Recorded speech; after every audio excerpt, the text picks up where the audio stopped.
This is episode 2 of Meeting of the Minds, and this interview was with Azhar.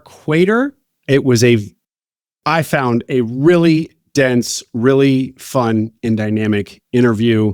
I have some thoughts, but Nicholas, why don't you share a couple observations? The whole point of this podcast for me is to distill how independent sponsors can differentiate and stand out. And by asking various independent sponsors about this, it's also a tremendous learning opportunity for me as a sponsor and for me as an investor as we continue to evaluate deals with Minds Capital every day. Azhar, he differentiates by focusing on special situations. And this is a field that he has a lot of experience in from his time in large cap private equity and large cap banking on Wall Street in New York. So he has extensive experience with distress investing in particular. And he has now applied this skill set in the lower middle market.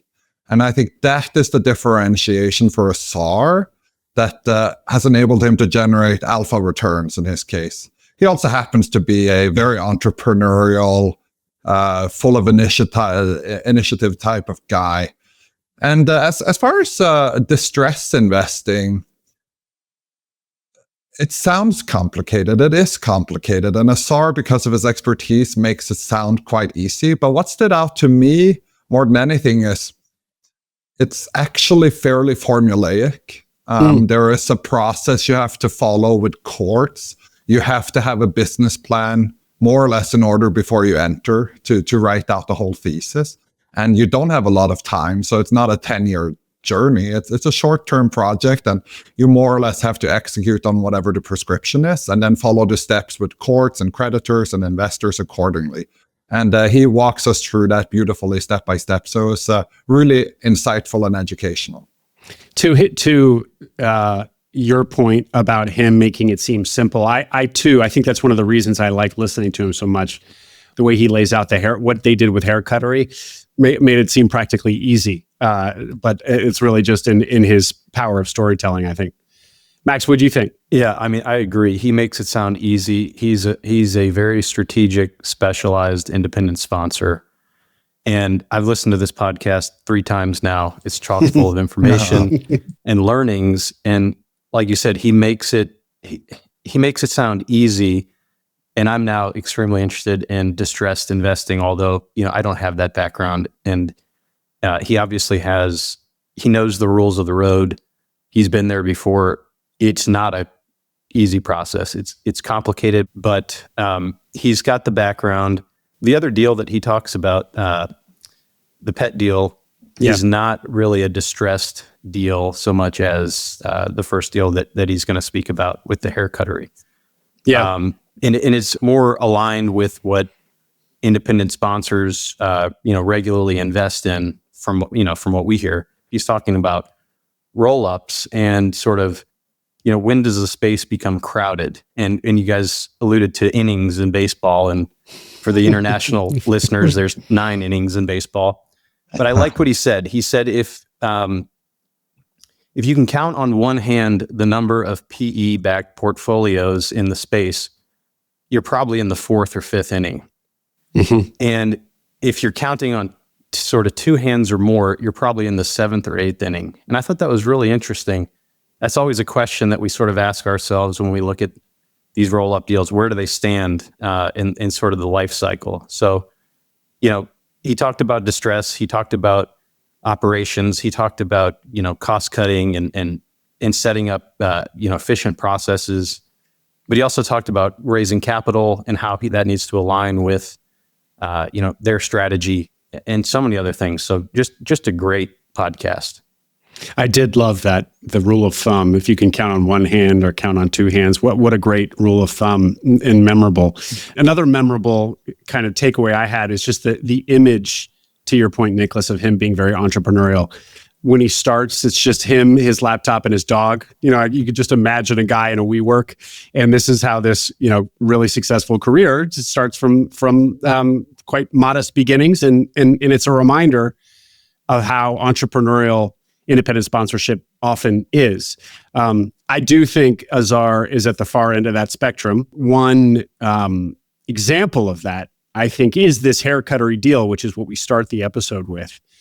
That was such a risk-on acquisition. I mean, he bought a 800-unit hair salon while the rest of us were, having the person who cut our hair come over and make house calls, and we're wondering what the future of this profession is. And Azhar is out buying an 800-unit. You mean right at salon. the beginning of COVID, right? Yeah, it's right in COVID is peaking, and he makes this bet. But as you listen to him, it was a very calculated risk, and his downside was quite protected. They basically made the calculation that this hair Cuttery is across the Southeast, but if the units just in Florida come back, so as long as Florida opens, which it was starting to, and the hair Cuttery units in Florida all reopen, the investment will at least, they'll be in the black on it. And so I just thought it was a great, on the one hand, at first glance, it just seems like very high risk to buy hair salons in the midst of COVID. On the other hand, the logic is really quite sound. And so he had not only the entrepreneurship, not only the risk appetite, but the ability to kind of pierce through the uncertainty that the whole world was feeling and really zero in on the kind of the fundamentals and the reality on the ground, which was that Florida was reopening. They just needed their Florida stores to reopen to make the whole thing work. And he went for it, and it was quite a deal and quite a story. Do you think we would have had the foresight to invest in that? Well, it's another good point about, as much as there is to learn from Azhar, for Minds Capital, for us, we don't consider hair on a deal a good thing, like most people. Azhar is kind of the hairier the better. I mean, he's drawn to complexity. That's where he gets his alpha. Us, when we look at deals, we hair is always a yellow, sometimes red flag. So it is interesting that he'd be way outside of our buy box. It's only not because there's anything wrong with what he's doing. It's just a very different profile of investment. Anything else, guys, or should we get to it? Let's get to it.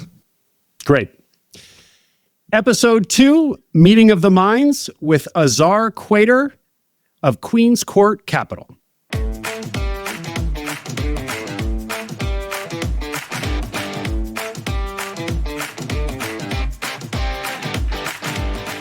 Welcome to Meeting of the Minds, your connection to the growing world of independent sponsors and deal-by-deal private equity.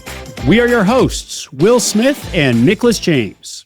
Azhar Quater is the founder of Queens Court Capital, a New York-based independent sponsor that has deployed nearly $200 million in equity across a number of acquisitions and investments, with great results to date, including realized DPI. Azhar and the team at Queens Court focus on the lower middle market, targeting strong businesses, but where there's an element of complexity, special situation. That could be distress, that could be bankruptcy, carve-outs, orphaned assets, or as Azhar put it to us, just anything of insane complexity. His most recognized deals to date include Hair Cuttery and more recently Pet Resort Hospitality Group, which we're going to hear about today. Hair Cuttery, near and dear to my heart, is today the 4th largest hair salon in the US. It was deep underwater due to massive debt and the expense base. Azhar's group bought the $70 million in debt for $9 million, restructured the company through Chapter 11 proceedings, and brought it back to life. It's been a massive success, now counting 500 locations across 10 states, nearly 5,000 hairstylists. And on a personal note, as a kid in Alexandria, Virginia, in the 80s and 90s, I was a Hair Cuttery customer. So thank you, Azhar, for saving a piece of my childhood. That's great. Azhar Quater, welcome to Meeting of the Minds. Thank you for joining us. Thanks for having me, Will. I'm excited to do this. Well, let's get just a little bit of your background first, Azhar. You were in finance and private equity before doing Queens Court. Give us a little context, please. Yeah. So it actually extends before that. I've had an entrepreneurial streak. As you know, Will, one of your friends and my friend, Suraj, and I started a company during college. It didn't work out as well, so I had to go back to college with my tail between my legs. But it created this interesting desire and burning flame for entrepreneurialism. But like many people in the school I went to, we all kind of flocked to Wall Street or consulting, and I ended up going the finance route. And I spent a lot of my career at various financial institutions, but doing credit and doing restructurings and really understanding businesses when they go wrong, understanding the ins and outs of private equity and credit markets, and how businesses have grown and take on leverage, and what happens if they take on too much leverage and have to get restructured. And so after spending years doing this, and then at a point during the financial crisis, I actually was part of the founding team of a company called Convene that's grown pretty rapidly. I went back to the investing side, decided ultimately that I wanted to go and pursue my entrepreneurial passion. And I found an opportunity to buy a business. It was a specialty plastics business that I'm happy to talk to you more about, but it was a specialty plastic business owned by a lender, a BDC, a business development company. And the firm I was with at the time, so I brought the opportunity to them. It was just too small for them. And so I left to go and pursue this and buy this company. And when I started in the business, there was no concept of independent sponsors. This was 2018, not that long ago. But I just wanted to go and buy this business and find and I was backed by people who knew me from various places. And at the time, I think people called us fundless sponsors at the time. It wasn't even, independent sponsors, but it was a really interesting business that was just mismanaged and had way too much debt. And we bought it through an out of court restructuring, or what's called an Article 9. That was the start of my career as an independent sponsor. It was me, my laptop, and my dog. And we started and we bought this business. It was bleeding cash flow when it was negative cash flow when we bought it, but we turned it around, grew it, and ended up selling it after a couple of years. But that was the start. And since then, as you mentioned, we've deployed nearly $200 million of capital across a number of platforms, have seen realized returns. The team has grown. We have a team of 6 of us now, and we're going to be adding more in 2025. And so that's been the start of my career as an independent sponsor. Well, Azhar, I wonder how common it is among independent sponsors to start their career as independent sponsors with a deal in hand. Great way to do it. It makes you wonder, had the firm that you were at said yes to doing the deal, you might still be at that firm. But it was really that you had this deal, and it was just all about, could you raise the money to buy it, which you did, that really set you off on this path. Although also it sounds like you were bound to be an entrepreneur. You'd had that itch since college. Yes. I was bound to do this. There was definitely that. I got lucky. And most independent sponsors, when they set out on this journey, do not have a deal in hand. They just want to go and buy a business and find opportunities through various channels. The path I took was I fell, quote unquote, ass backwards into being an independent sponsor, because I had a deal and I wanted to get it done because it was super interesting. I was ready to deploy my own capital in it. And I just had to leave the firm I was with to pursue it. And I pursued it. And that was the start of my journey.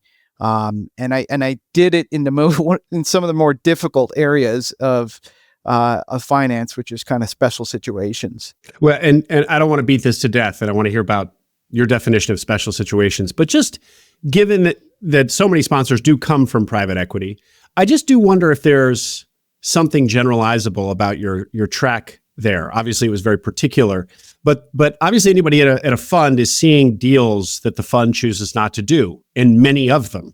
I wonder if there is kind of a generalizable piece of advice here that, maybe if you have your heart set on being an entrepreneurial private equity, a PE guy, i.e. an independent sponsor, maybe a path into doing that is considering the deals that your fund is rejecting.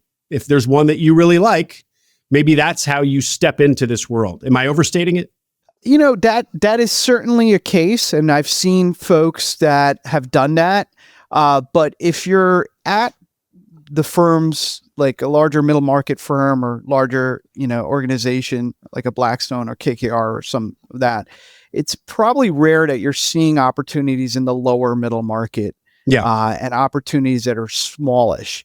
I just happen to have developed a pretty big network in this space, in the lower middle market, and specifically and opportunistically in areas that are less trafficked, so to speak. And that's how, I kind of fell backwards into doing this.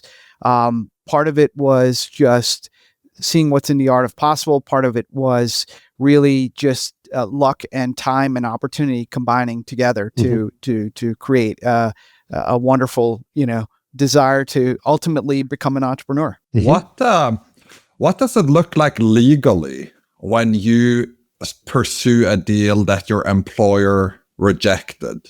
Well, it depends on your agreements with your employer. It depends on situations. In my case, there was nothing that prevented me from pursuing this. I just had to, if I wanted to do this full time, I had to do this full time. And do you think that's pretty common in lower middle market private equity funds, that an associate or a principal can quit any time to pursue a deal that they liked, but their investment committee rejected? Or, I don't know. I'm not 100% sure. I presume in some cases, yes, but in some cases it may not be the case. I've heard of other folks that have left their firms to go and pursue these types of opportunities. Because in a way, that would be the ultimate sourcing way to start, right? You go work for a big fund that has all the resources. You're paid to source deals, and an investment committee can only accept so many deals per year anyway. So inevitably, if you do sourcing, you're going to find a good deal that will be rejected, and then you can quit. All of this has been on someone else's dime. You've built a relationship with the seller, and then you go pursue it on your own, and voila, you're an independent sponsor. Do you see that other people have done this? I've heard of folks do this. What I've also heard and seen is they may be working with an operator, someone who has direct expertise in that specific arena or industry or sector. And that operator, they attach themselves to that operator to go pursue the opportunity. So, having the training at a private equity firm or having that experience does allow you to get more exposure to deal flow, but also more exposure to industry talent and operators that potentially could lead you to a deal, which allows you to de-risk the first year or first 2 years of being an independent sponsor. Yeah. But from my understanding, most independent sponsors that become independent sponsors, at least from the experience that I've seen, they don't have a deal in hand, which is something that can be challenging for folks, because you end up spending a lot of money chasing after a deal. You may not get it, or you may have a gun to your head to pursue a deal that may not be the best deal for you to do. Right. When we're investors in Minds Capital, we like to say that when you look at pro forma projections, you build a base case model. The closer the base case model resembles the past, the higher the likelihood that we can believe in it, or the higher credibility there is around it. And you're effectively saying the same thing applies to your career as a sponsor. The more what you're doing as a sponsor resembles what you did before you were a sponsor, the higher your chance of success is going to be. And so in your case, you worked in lower middle market, you worked on special situations. And so you effectively had the bridge into becoming an entrepreneur already laid out for you. This was not a big pivot in your career or a big jump. You were already there, right? Yeah, the big pivot was when you're at a firm, you have resources, you have networks, you have relationships. The experiences that I had developed were around how to navigate through complex opportunities, such as in bankruptcy or carve-outs or things like that. And that experience was invaluable. But the big pivot was, okay, you're going to go and buy this business, and you're going to have to be forced with a gun to your head to turn it around. You can't rely on spreadsheets. You can't rely on the type of underwriting that you typically see at most private equity firms, where there's a management team involved or things like that. This was real entrepreneurial, private equity, which is why the independent sponsor world I gravitated towards that world, because of the fact that you can get your hands dirty in these types of businesses, and you can be as active as you want to be. And we were very, very active in all the different businesses that I've been involved in. It's more than what a private equity VP, associate, or even an MD in most cases do. They don't go in and roll up their sleeves and think about everything around the org chart, or think about changing supply contracts, or think about which leases to cancel and things like that. That's the type of gravitas, and that's the type of things that I was attracted to about the independent sponsor model, is that you can go and buy a company and actually go and influence the trajectory of that business. It's funny, Azhar, because a lot of private equity folks will say that they're operationally involved, that they roll up their sleeves, get their hands dirty. These are all the terms of art. But I think we all can often raise our eyebrow at how true that is. But when it's a distressed situation, it's forced upon you, and it is so therefore is true. Absolutely. And then some. Yeah, everything we do, whether it's distressed or non-distressed, or we get actively involved. And so that is, that was a huge pivot also for me, is most of private equity does not do that. Even though they say do that, they may have operating partners, they may have operating advisors. Most do not do that. But, to get actively involved in these businesses requires a certain skill set and demeanor that, can be picked up, and it's not something you're taught. Let's now really get into special situations. Maybe start with a definition. I think we all kind of have a sense, but maybe define it for us as you see it, Azhar. And then let's do kind of contrast how what you do is different than traditional private equity, what the differences are between special situations and non. Yeah. So we define special situations broadly as investments where there's some level of complexity. And most people, when they hear special situations, they think distressed, they think restructurings. And that certainly is part of it, but it's not the entirety of it. Special situations can also include carve-outs. It could also include founder disputes. It could also include non-consensus or orphaned assets. It could also include operationally intensive opportunities that haven't been done before. And I'll walk you through Pet Resort, which was an example of that. So we define special situations a little bit more broadly.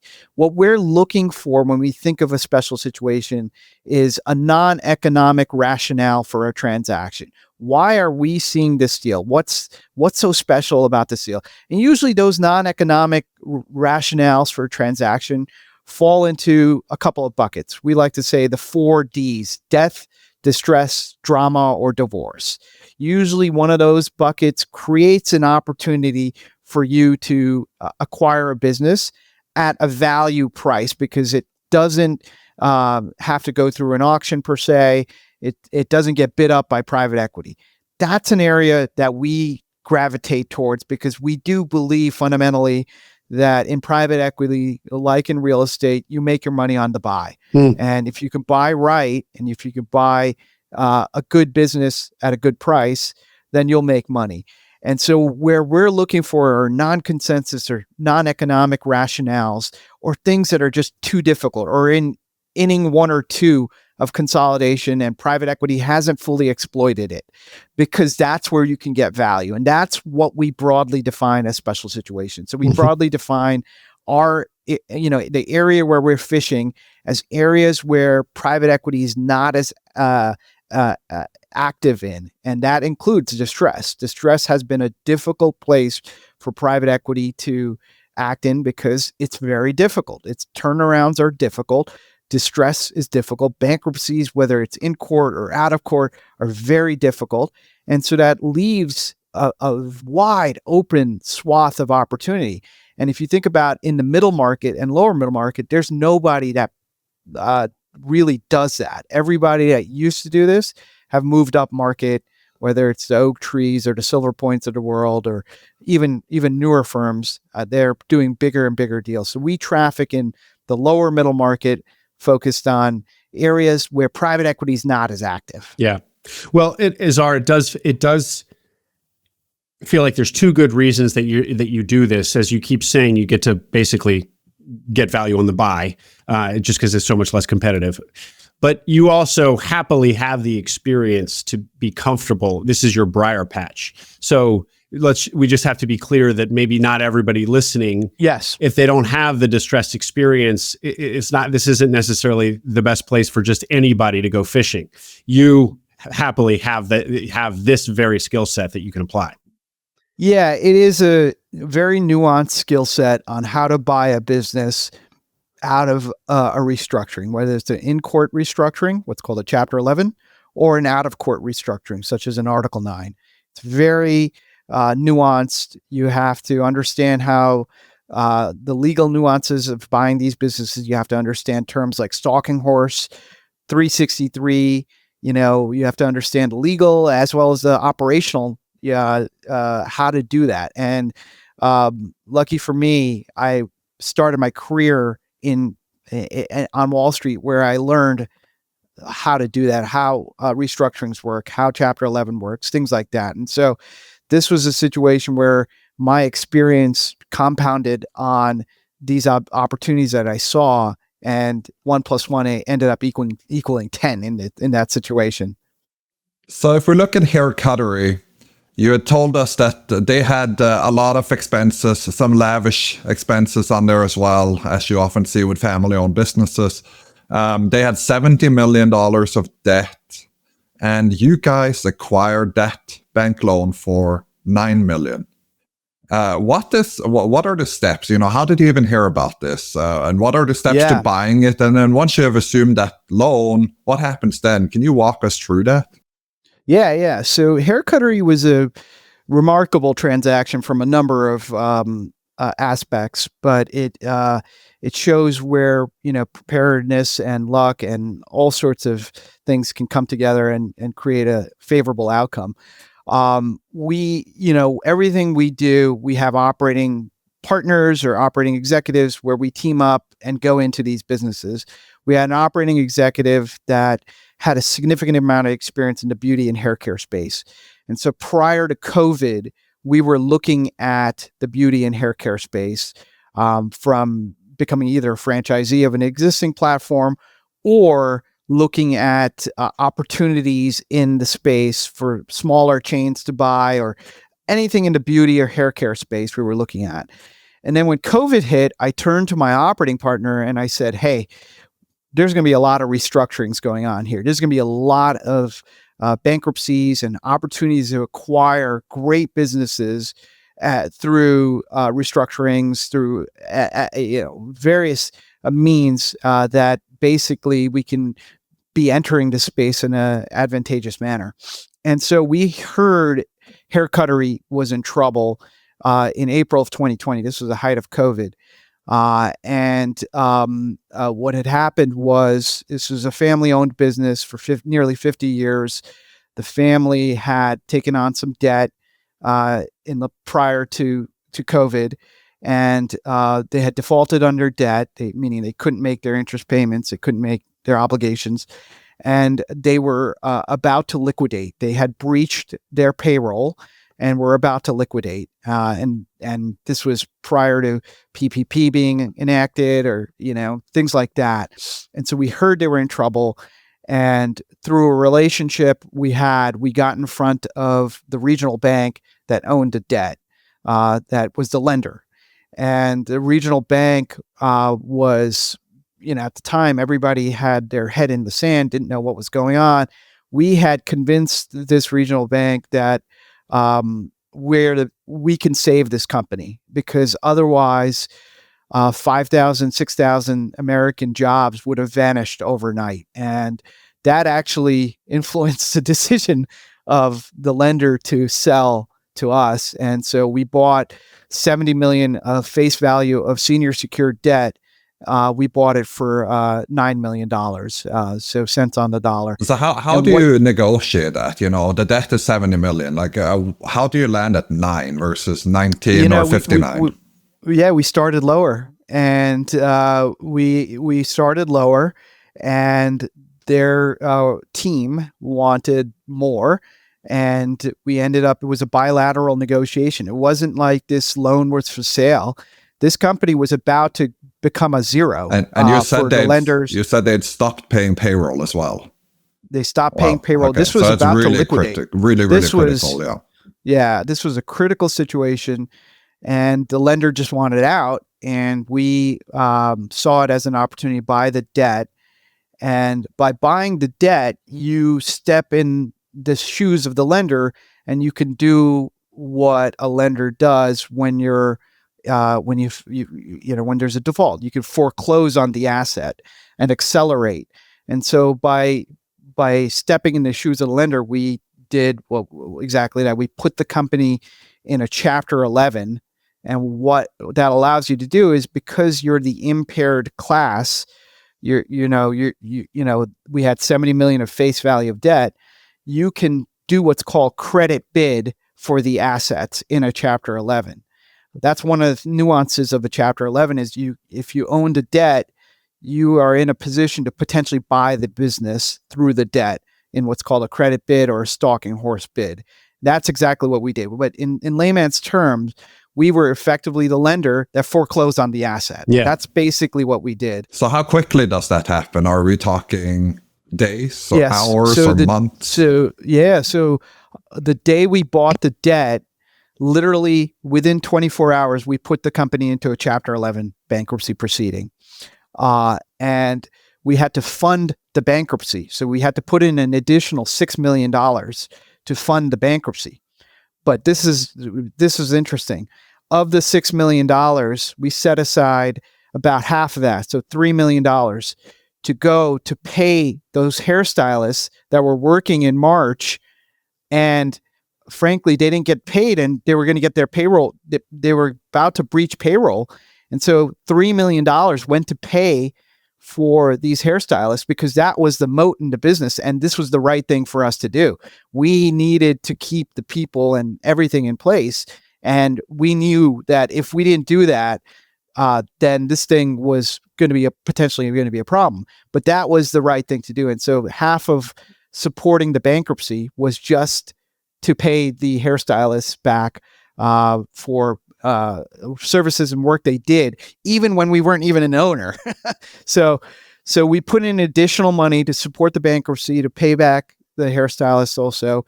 And we did a 45-day bankruptcy, what's called an in and out bankruptcy. And in 45 days, the beauty of Chapter 11 is you can press reset on all your costs. You can press reset on executory contracts. And so I served as chairman, my operating partner served as CEO. And what we did was we had a plan to reduce the footprint of Hair Cuttery from where they were at 853 locations in 16 states. And we reduced it to 500 locations in states that we knew that were opening up very quickly. So Florida were a third of the locations, and also locations that were profitable prior to COVID. So a number of those locations that we rejected or got out of those leases during the bankruptcy were in locations that were marginally profitable, weren't profitable prior to COVID. So we eliminated the store base that wasn't profitable in regions that we knew that weren't opening up as quickly. So that was step one. Step two was we looked at the entire corporate cost structure and saw all sorts of family-owned type expenses that you see in these businesses, from kids on payroll to a private jet running through the business, through expensive software contracts you don't need, to systems that are outdated, that are costing you so much money, that require inordinate expense to keep up, to the building that the family owned, they were charging themselves rent for corporate overhead. So we reduced all of that. We used the bankruptcy process to clean up the entire business and get the corporate overhead down from where it was at the time, which was north of $55 million, to a more reasonable perspective. And our view was, if the locations that we picked can open up and even get back to some level of 2019, and it's going to take some time. We said 2 years, possibly 3 years, possibly, but some level of that, not even 100%, but like 75, 80%, then we knew we were going to make money, and it would be a great investment if our corporate overhead which we controlled, was down to a certain level. And that's exactly what we did. We had some help from some consultants that were great, but we did that. The other thing we did was we renegotiated the leases that we were going to go into. We renegotiated the pricing, renegotiated the variability of those leases, and made them somewhat more variable. And we also included in many of these leases COVID clauses, so that if municipalities shut down again, we wouldn't have to pay rent. Because the way we thought about it is, if we can variabilize the entire cost structure of the business, then we would win. Protect your downside. Protect our downside. So, you could see our credit training come where we think through what's the downside of this business? How do we think about the downside of our investment in this business? Thank you for that. That was an amazing walkthrough. If you look at the operating expenses of the company and you compare what they had in 2019, right before COVID and your acquisition, and what you had as a run rate, maybe late 2020 or whenever you had kind of worked through some of this, what did that look like if you compared the two? Yeah. So specifically, and I'm pulling up the numbers in prior to COVID, they had 853 salons. They had a headcount of 225 people. They had a corporate operating expense of close to $50 million. By the time we had done just phase one, we had gotten the salon count down to 507 locations. We had gotten corporate headcount down to 102, so nearly more than 50% reduction. We had gotten corporate overhead down to $29 million. And we implemented a brand new technology infrastructure that allowed us to operate more light. This was a business that was stuck in the 80s. They were running on on-premise Lawson servers that required 10 people to run. They were running on old school HRIS systems. They were running on an old, they were doing their own payroll, and they needed, 15 people to do their own payroll. Whereas when we got on, we outsourced that immediately to a payroll provider. And so there was things like that we did. They were running on an old version of Oracle that was on premise. We moved that to NetSuite. So we did a NetSuite migration that saved a lot of money and made it more of a flexible approach. Azhar, the variabilizing the expenses, so the stylists, you variabilize them, or they already were variabilized? Well, what I mean by that was we variabilized the expenses that we could control, and if there was another pandemic shutdown, we could furlough the labor, and we could turn all the fixed costs into somewhat of a variabilized cost. The stylists had their own. The beauty of hair Cuttery is it's more of a W-2 shop as opposed to eat what you kill shop, which is what a lot of hair salons are, where it's just, quote unquote, booth rentals and stuff. The beauty of hair Cuttery was these were W-2 employees, and they got salary, they got commission, but they also got healthcare benefits. And that was what attracted a lot of people versus these booth rentals and other places where you didn't have any benefits, you didn't have those things. And so we had one of the best commission structures in the industry, things like that. So above the line, you slimmed down from 800 plus locations to 507, effectively removing all of those that were struggling to break even. And then below the line, you were cutting from 50 million of OPEX to 29 million. So what did that do to EBITDA? So the first full year of operation, so we count 2020 as kind of not the first full year, but by 2021, we were run rating close to 17 million of EBITDA. And so we had invested a total of, call it $46 million between the 9 million of purchase of debt, the 6 million to support the bankruptcy, and then the remainder of, call it $30 million to support the business transformation and post-bankruptcy needs. We overcapitalized the balance sheet because we didn't know how long COVID was going to last, but we knew that in 2 years we wanted to get to a level of profitability that equated to, let's say, 1.5 times EBITDA. So we thought in 2 years we'd get this business to 23 million of EBITDA. So in a year we were run rating close to 17 million of EBITDA, and we did what real estate guys do when you stabilize an asset. We did a dividend recap and took out 107% of our investors' money and returned it. And our investors ask us every day, hey, can you get us another hair Cuttery? It's like going to a supermarket and picking it off. Those are rare. We equitized it at the out front, and then a little over a year into our hold, the business was run rating nicely. We then went to the capital markets and took out leverage to return principal back to investors. And so here you bought it all equity, right? You bought a debt loan all equity. So you were all equity. You had no debt. And 1 year in, you had invested 46, and now your EBITDA is 17. So that's a 35% cash on cash return if you wanted to. But in your case, you could probably get 2, 3, 4 times that in senior debt, right? So 17 times 3x, that's 50 million.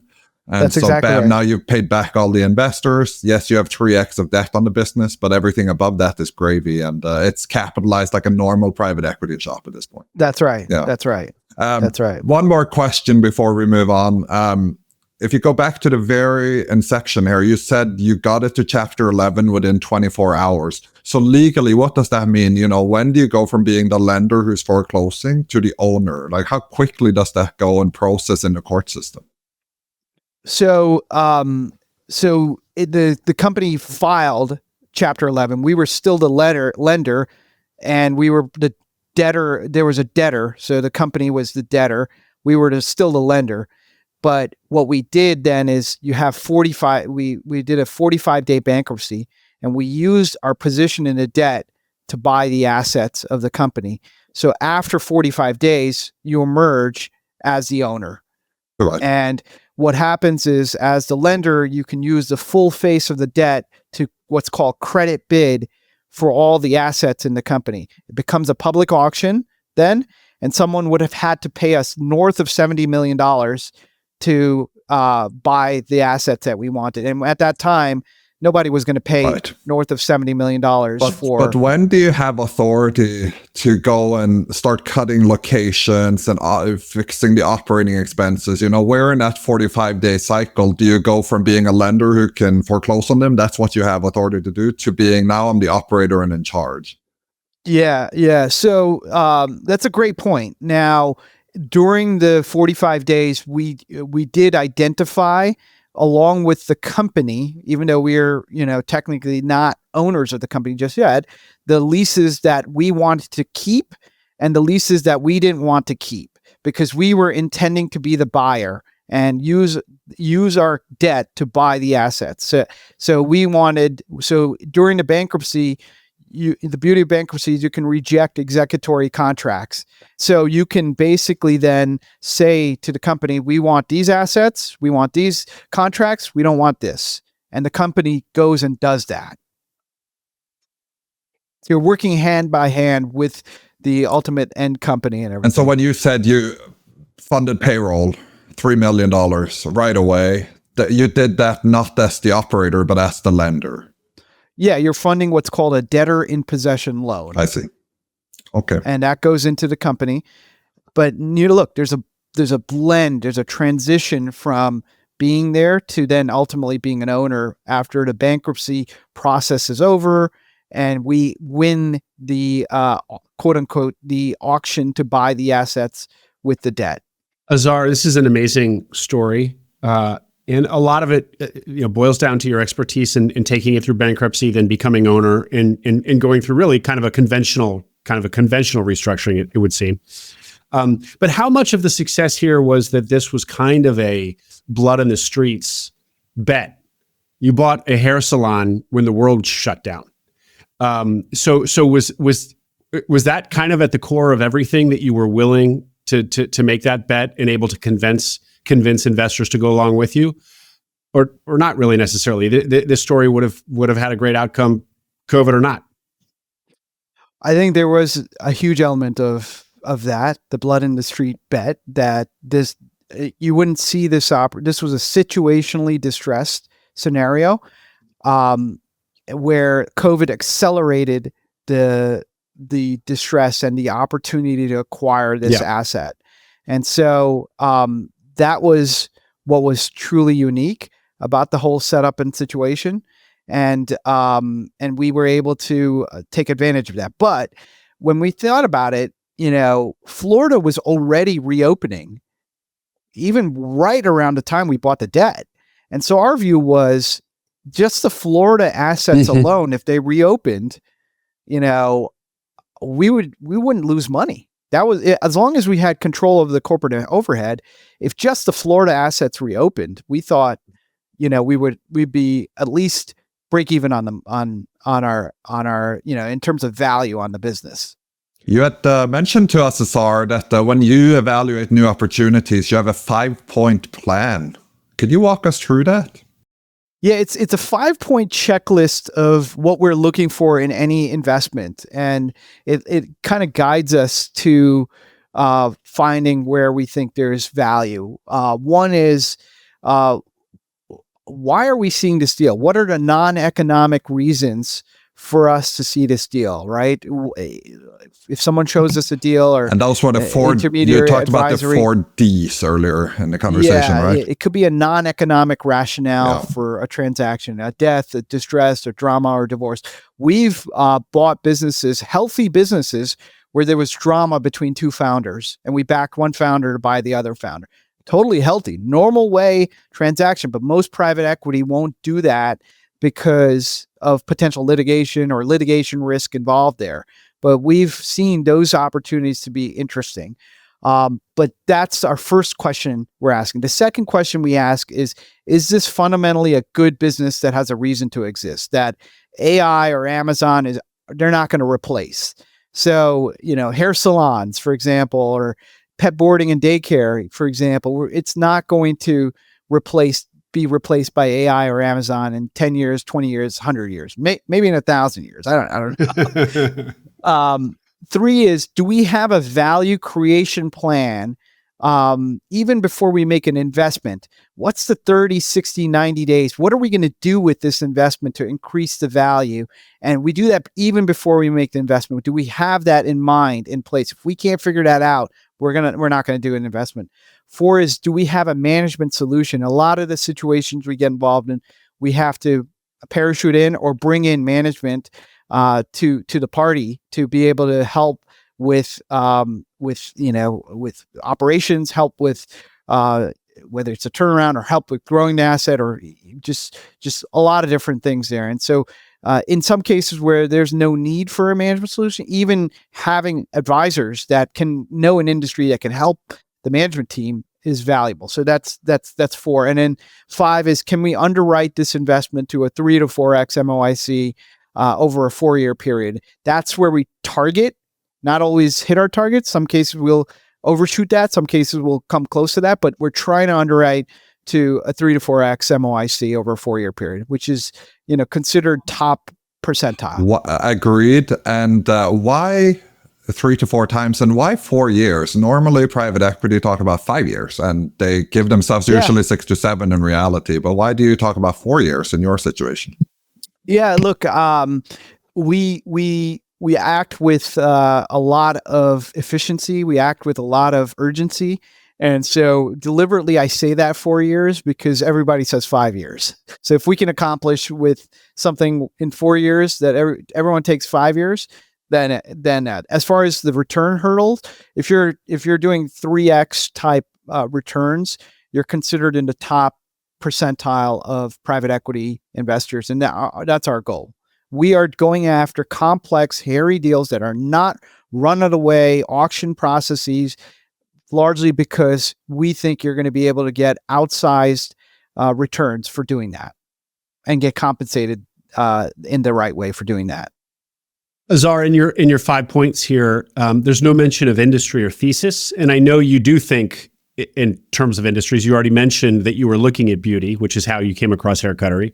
With pet resort, I think you had developed a thesis about pet. So layer on how you think about theses. We think about 4 industry or sectors that are important to us: consumer, industrial, B2B / tech-enabled, healthcare, and then I would add non-bank financials.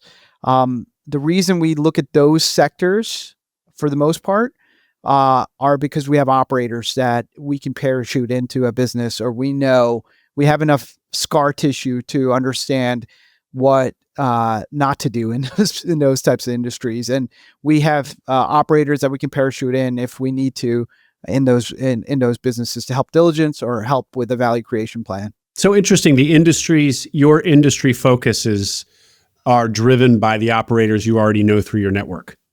Yeah, that's right. It's the same case would happen with hair cuttery, and the same case that happened with pet resort.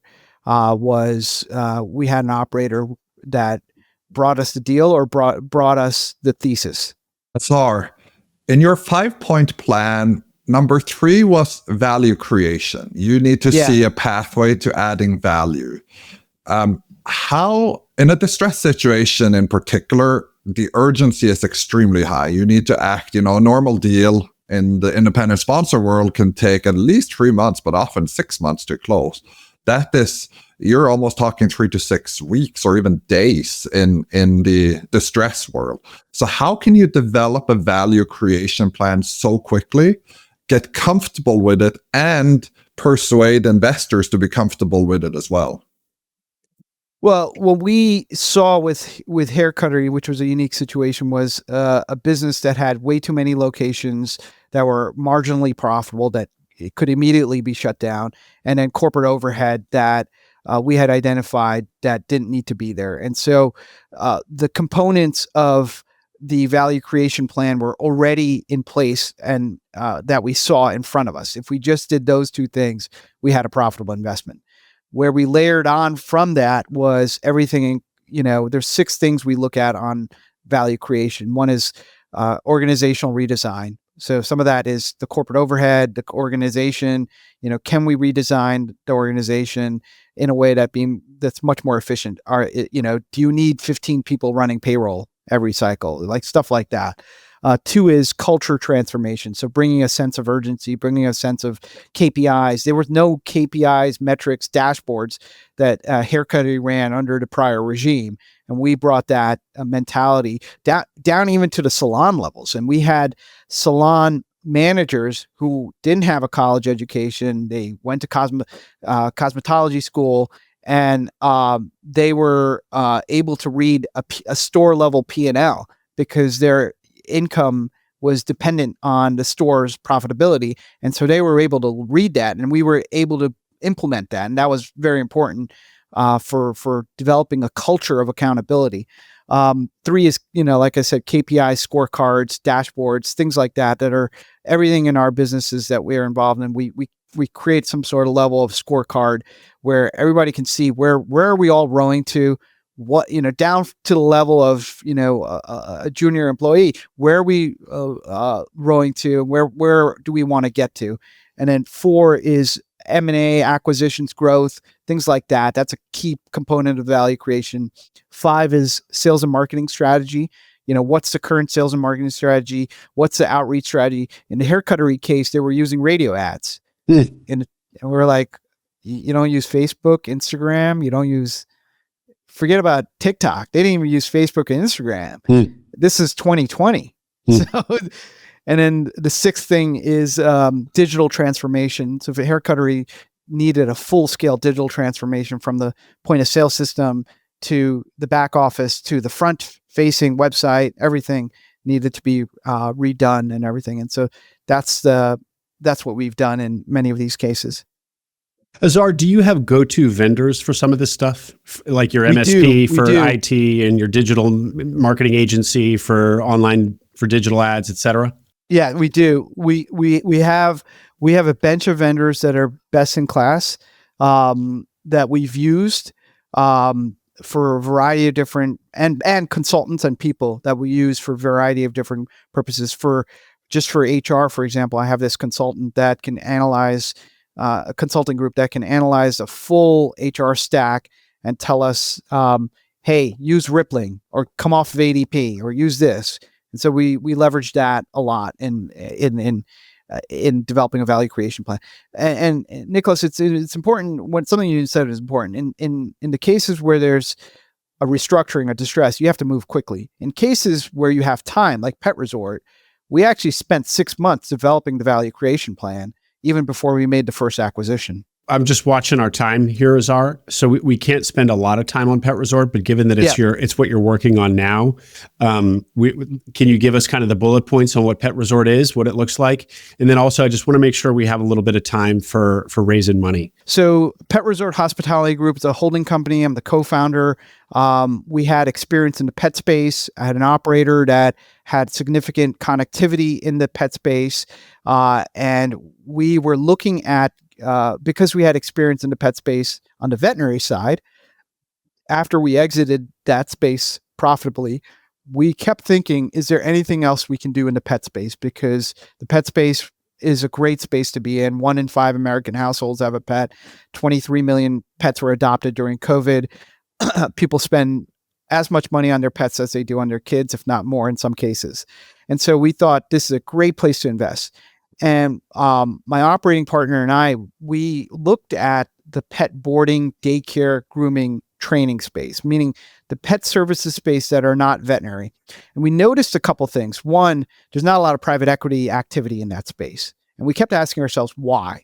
And the answer we came to was it's really difficult to do a roll up in this space because there's no platforms, and most of the acquisitions are small $500,000 sub $1 million EBITDA businesses. Most of the businesses in this space are sub 200,000 EBITDA. So you have to acquire a lot of these. You have to keep the sellers happy and possibly deal with seller transition. You have to think about branding. You have to think about real estate. You have to think about HR. You got to think about how do you integrate all these things? How do you keep them on a common payroll system? How do you keep a common point of sale system? Do you do a customer outreach that's common or common marketing? We spent 6 months and spent money on developing a business plan around this before we even made our first acquisition. And then we made our first acquisition, and within the first year, we made 8 acquisitions, and now we're probably the 4th largest in the U.S. We have a full corporate team. We have 20 locations in 10 states. We see nearly 2,000 pets a day. But there was a lot of thought and process into why is this an opportunity that hasn't been exploited, and what do you need to do to make this a platform? How do you think about integration? How are you going to think about building the corporate overhead and the people in the corporate overhead as you buy these assets in a stepwise function? So we didn't have a CEO at the gate. Our first hire was a director of finance. Our second hire was a director of HR. Our third hire was a director of real estate. Then our fourth hire was a director of integration. And then our fifth hire at the corporate level was a CEO, and then a CFO. And now we have a full corporate overhead that, manages this entire platform. But there was a lot of thought and process going into that whole thing. Azhar, we often hear about roll-up theses, and people will say, oh, this is still early innings, or, oh, there's a lot of private equity activity in this space. I have been in the home services space for many years, which is famously picked overcrowded by now. But then you'll hear every now and then a sponsor come and say, oh, we're only in the 3rd inning. How do you know which inning you are in with regards to private equity activity? If you can count on your hands, on one hand, more than 5, just count on one hand more than that many private equity backed assets, then you're probably in the, I would say 4th or 5th inning. If you can count on more than 2 hands, you're probably closer to 7th or 8th inning. because for every 10 PE-backed platforms, there's another 10 coming or another 10 being incubated. So like whether it's residential HVAC, now you could still make money. Residential HVAC is probably in the 8th inning of consolidation. There's so much private equity money there. And just for our international audience, there are 9 innings in a baseball game, right?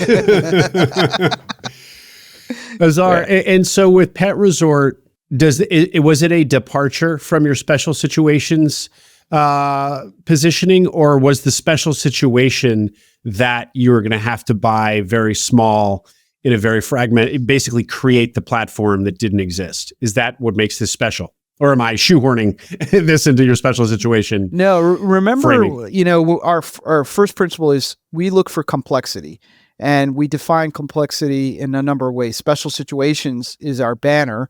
The reason why we think this is a complex transaction is because the operational heavy lift of creating a platform from a number of assets that by definition on itself were not platforms.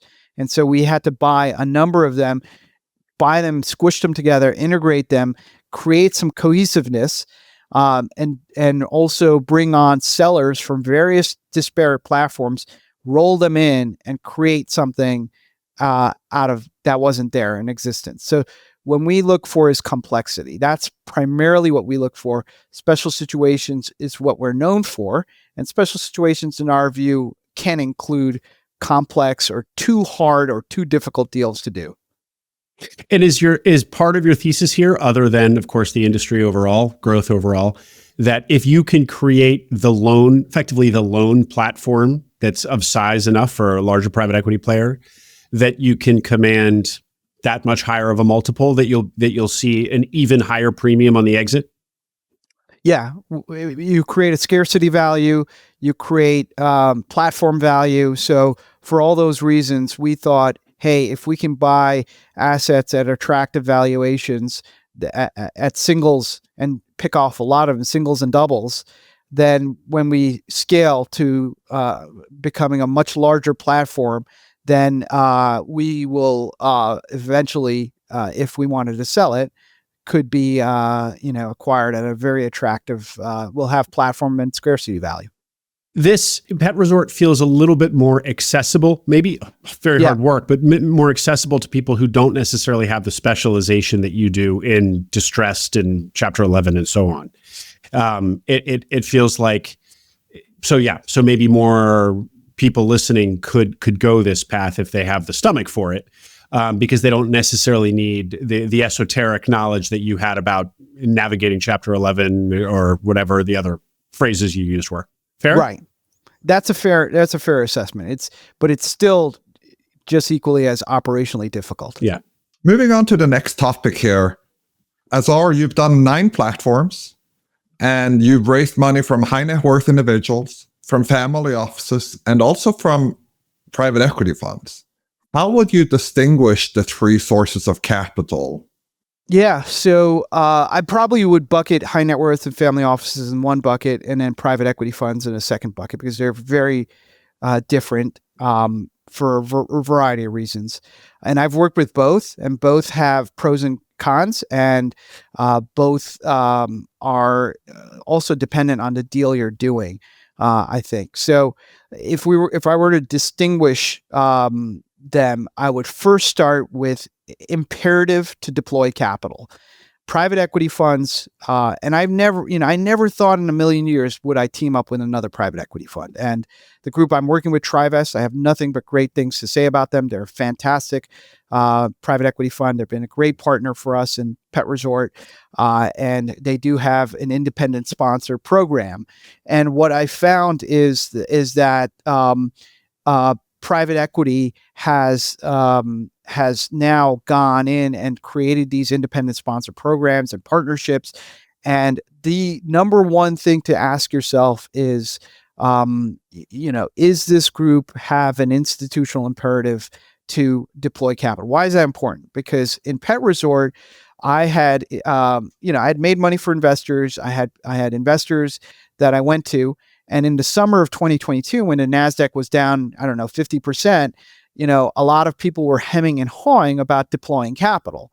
And I thought of that and I was like, hey, if I'm doing a roll up, I can't be in a situation where I have to constantly raise money and be reliant on potentially the macroeconomic world changing and have investors that are not committed to and have an imperative to deploy capital for that strategy.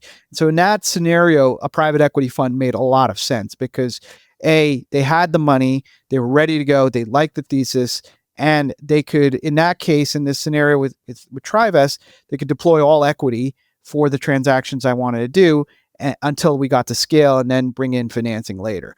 If I had gone a different path, it would have been different. Now, that's the first thing. The second thing you need to think through is governance / economics, right? They're very different. Governance and economics can be favorable with family offices and high net worths. They can be different than in private equity. Economics certainly are different with private equity firms than with family offices and high net worths. And by that you mean worse. Yes. Yeah. So meaning you can get better economics from high net worths than you will for the most part. Now you get access, that's a generic. You get access to more capital, but it's more expensive capital and more certainty. Right. Because you meet one family office or one high net worth investor, and even if they did a transaction with you, they may not be there for your next transaction because the world has changed. Or you meet one family office and they're very different than the other family office. A private equity fund, by definition, has to deploy that capital. So if they want to move, they can move super quickly. So speed, execution, governance, economics, those are the factors or areas that I would think through as what's important in your decision making. If you want certainty to close, sometimes PE is better than family offices and high net worths. If you're solving for higher economics, in many cases, family offices and high net worths will beat out whatever you can get on the private equity side. Are there any differences in how you approach them and the difficulty in getting to a yes? I think in terms of how I'm approaching them, if you want to do, I've just found if you want to do a roll up or buy and build and you want to know that you have all the money ready to go and you want to know that you could do it all equity as opposed to equity and debt and raised equity and debt, that approach resonates a little bit more with private equity than with, piecemealing it with family office and high net worths. As far as, going to them, you can go to them at the same time and see what the reaction is. I did that and that was my experience. Is it harder to get them to say yes than it would be with a family office? Private equity does have a higher bar, but I've also seen it the opposite way. Family offices and high net worths sometimes just don't even give you a reaction in some cases. Sometimes they just, they're more driven by other desires as opposed to putting capital work. At least with most of the PE firms that I've seen and I've gone to, they will give you a straight up yes or no if they're interested in a transaction, in my experience. In a family office, what else might they be driven by? Just so we understand the motivations here and how they differ. Asset allocation at that time, dynamics at the family at the time. If they had significant biases towards, a deal or a sector, like if the family made money in, I don't know, I'm just throwing this out, restaurants, and you brought them a restaurant deal, then there's some biases that are implicit that either favor or don't favor that investment. Azhar, this has been a phenomenal hour. Would definitely love to have you back. There's more to talk about, and you do it really well. Thank you very much for coming on. How can people reach out to you? How do you like them to do that with deals, with questions? Sure. You can go to our website, queenscourtcap.com. You can find me on LinkedIn, Azhar Quater, or you can email me at azhar@queenscourtcap.com. Beautiful. Azhar Quater, thank you very much for joining us. What a great conversation. Thank you. Thank you, guys. Hope you enjoyed that interview. For more like it, subscribe to Meeting Other Minds wherever you listen to podcasts. You can also watch us on YouTube. And check out Minds Capital, where Nicholas and I are partners alongside Max Lummis. Minds Capital invests equity in independent sponsored deals. So if you're a sponsor with a deal under LOI, please visit mindscapital.co to start a conversation. There's also an investor tab on our website with information about partnership opportunities and future fundraises. See you in the next episode.